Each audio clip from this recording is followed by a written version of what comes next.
The super fun part of being a late diagnosed perimenopausal or menopausal neurodivergent woman is that any chemicals or hormones they put into our body affects not just our perimenopause but also our ND traits. So just to kind of share that for me, I've had a bit of an issue with progesterone.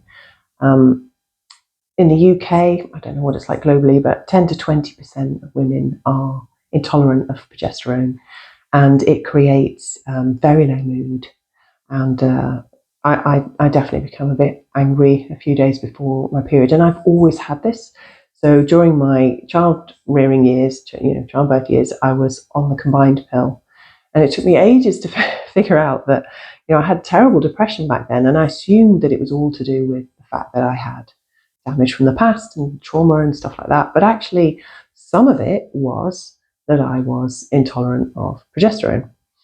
And so eventually, in my mid-30s, once our family was complete, my husband had a vasectomy, and then I was able to come off the pill completely, and that was amazing. That's really great. So, but this has come back around now that I'm Peri, and I have found personally, and there's lots of views about it, but I found HRT to be amazing.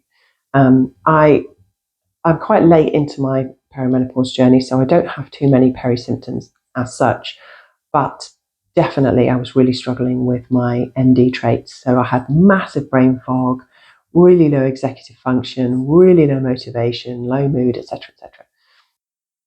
So the estrogen has been great for that. And again, thinking about, the impact stuff has on your body, I found that estrogen tablets didn't work for me. The dose was just always wrong. So eventually I got some estrogen gel, which I can highly recommend. It's much more controllable because it's just kind of how many pumps you can titrate it yourself, kind of to make sure that the dose is right.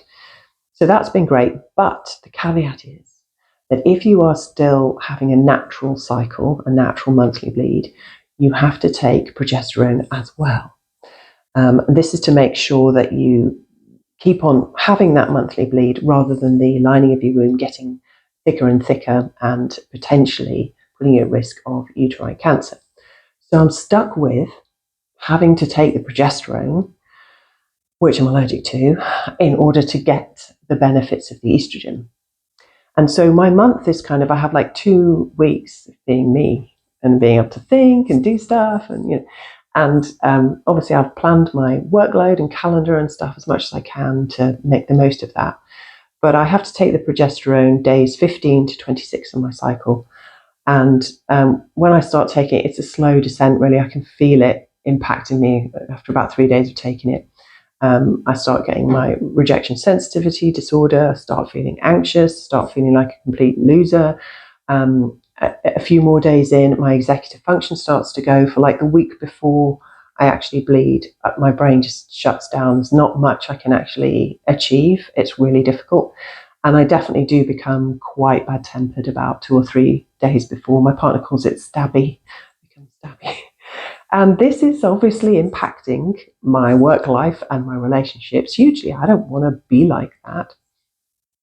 So this is just like, advocate for yourselves, find out more.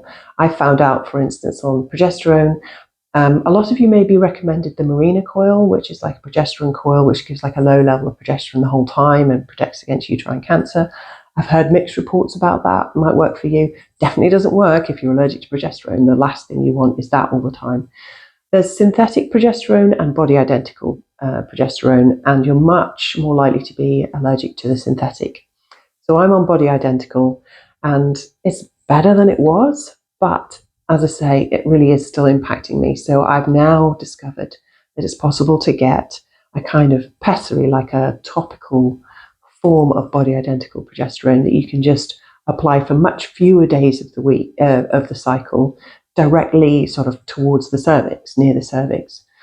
And this, for those of us with neurodivergence, something that's going to do the job of protecting your uterus, but without impacting your brain to the same degree. Obviously, if you're taking a pill, it's going around your whole system, whereas something that you apply topically, there's a lot less of that happening. that's going to be much better for my neurodivergent traits.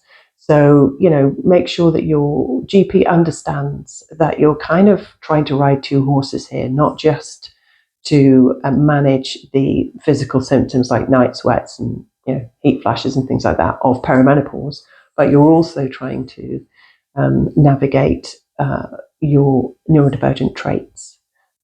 So I will let you know how it goes, whether I'm able to have that topical progesterone, and hopefully I will gain half my month back, because at the moment, I've only got 2 weeks of feeling kind of okay, and then it's a sort of downhill from there. But we'll see. And yeah, this is the thing, isn't it? It's just kind of always learning, always communicating, always advocating for yourself, and also at the same time embracing the situation as it is and counting your blessings. So, okay, take care.